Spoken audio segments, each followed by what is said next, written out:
kefir. A friend mentioned that she and her husband got rid of their lactose intolerance by drinking about 2 ounces of kefir every morning. So we thought we'd give it a try, but we were afraid to have lactose attacks, so we didn't do a very good job. So now I have this bottle of kefir that we didn't even crack open, and it expired yesterday. So I'm gonna make a cake. A lesson in impulsiveness. I know. Such a waste, but it won't be a waste because I'm gonna bake a cake. Yay. First, I am going to butter my 7 by 3 inch push pan. You don't have to use a push pan. I'm using one because that's what I have. You can use a loaf pan. You can just use a regular cake pan, but you should butter. And we're gonna line it and we're gonna flour it as well. And I just use the leftover butter from a wrapper, so you don't have to. That's one way of using up the extra butter that you probably will throw out anyways.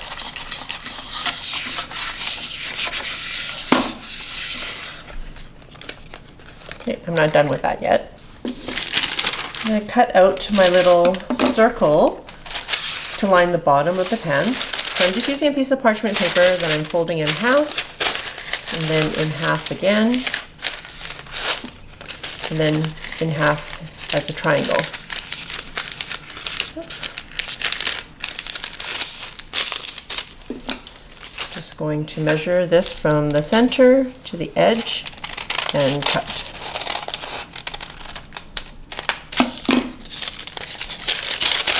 There you have a circle. Ta-da!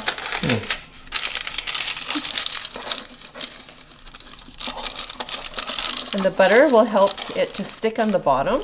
And I'm going to butter that some more. Grease it some more with the butter. See, then all your butter's gone. Now it can go in the garbage. Going to sprinkle a little bit of flour in here. We're going to move the flour around to dust the pan with flour. This will just help with it not sticking. Okay, and then whatever excess flour you have left, you can just knock that out in the compost bin. Okay, we're going to start with our dry ingredients, and we're going to sift them into a large bowl. And I'm using 1.5 cups of flour. Now it's important to follow the instructions in terms of measuring into the cups. When it comes to measuring flour, if it says to sift 1.5 cups of flour, then you measure 1.5 cups of flour and then you sift. You don't sift before. I just remember in home ec, we learned that when you sift the flour and then measure versus measuring before sifting, you get a different amount of flour, which is why I like the metric way of baking, because they just use a scale and they measure the weight of the flour, so it doesn't matter if you sift or don't sift before or after. But in this case, I am sifting 1.5 cups of flour, 2 teaspoons of baking powder. Yeah, and if you spoon the flour into your measuring cup versus just scooping it, you get a different measurement as well.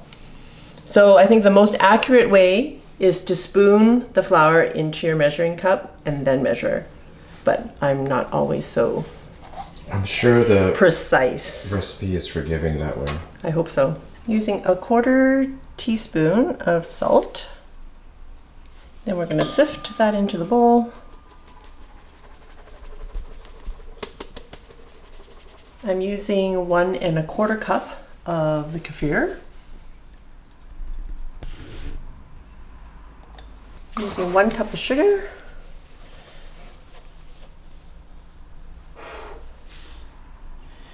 You know what? Not 1 cup. I'm just going to use 3/4 cup because I think that kefir is sweet. So 3/4 cup of sugar.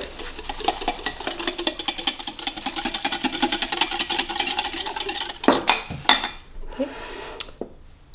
3 large eggs, 1 teaspoon of vanilla, and half a cup of oil, which right now the line is at 2.5 cups, so I'm gonna pour it till it hits 3. And we're just going to whisk that together. Pouring the wet into the dry. And just whisk that together. I'm going to pour that into our prepared pan.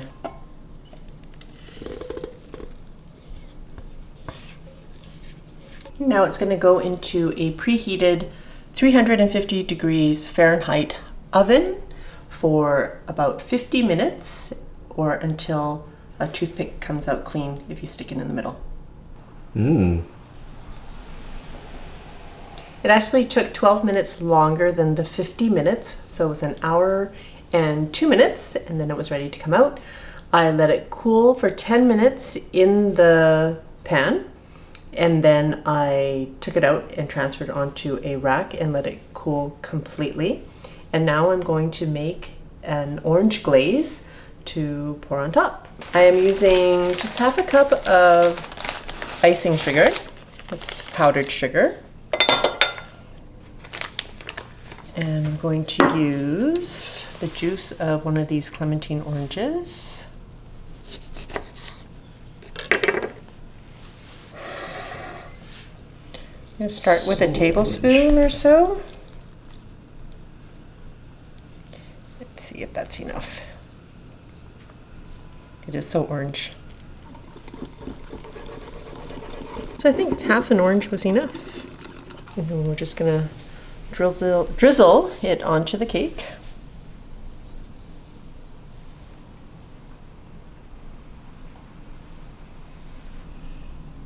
Yum. If you want the glaze to be thicker, you can just add more sugar, and if you want it to be even thinner, you can just add more juice. So it's really flexible, and you can let it sit and cool and harden, or you can serve it right away. It's up to you. Probably shouldn't cut on this rack, but the glaze is gonna ooze. All right, forgot to grab you a fork. But now it's time for the taste. Check out the holes in that cake. My grade 8 home ec teacher would totally have deducted marks for that. Fail. But I'm not about the presentation, I'm about the taste. That glaze, wow, with that freshly squeezed clementine juice. Very fragrant. That's good, girl. The texture is really the way I like it. A bit dense, a bit of resistance to the cake. It's not the fluffy type or one of those really delicate cakes. Well, it's more like a loaf. If I made it in a loaf pan, it would be a loaf. That's why I like it. Flavors are nice and mild, citrusy. Can you taste the mango from the kefir? No, I think it's just a general fruitiness to it. Is that a word? Thanks for the afternoon snack. You're welcome. All right, I hope you enjoyed that video. If you're looking for something to do with clementines, I've got the clementine cake recipe up here. If you liked this video, please click the thumbs up. Subscribe to my channel if you don't already to be notified of new videos. And come find me on Instagram. I've got some unique videos that you'll only find there. And check it out. Let me know what you think. Till next time, be simple, ordinary, and joyful.